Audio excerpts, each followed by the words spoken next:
प्यार करने वालों को सताया जा रहा है,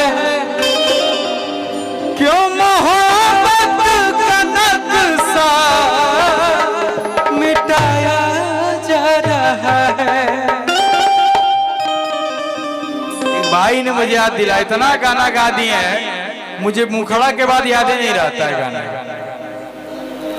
लेकिन भाई सबका इतना प्रेम है। मुझे पता है बहुत लोग हिंदुस्तान के लोग गुंजन सिंह के गाना सुन के ही रात में सोता है।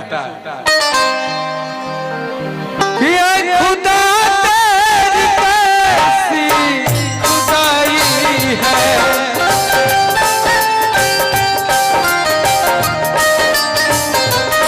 तूने कैसी ये दुनिया बनाई है।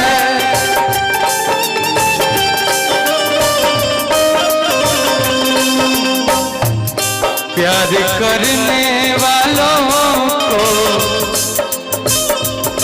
प्यार करने वालों को सताया जा रहा है, क्यों मोहब्बत का नक्शा मिटाया जा रहा है।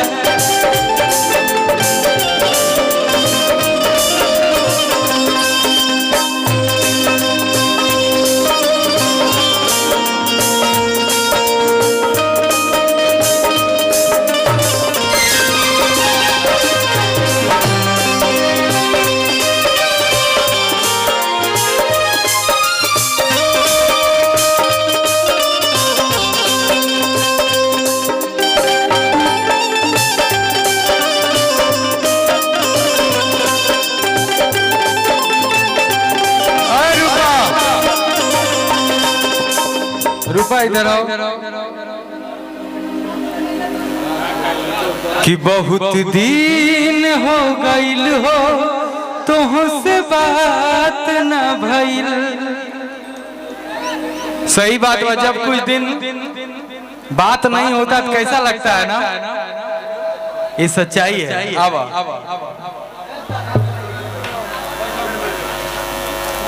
अरे गनवा तो नहीं बजाओ तो सुनाओ, कैसे रहे गनवा, याद बात होनी के।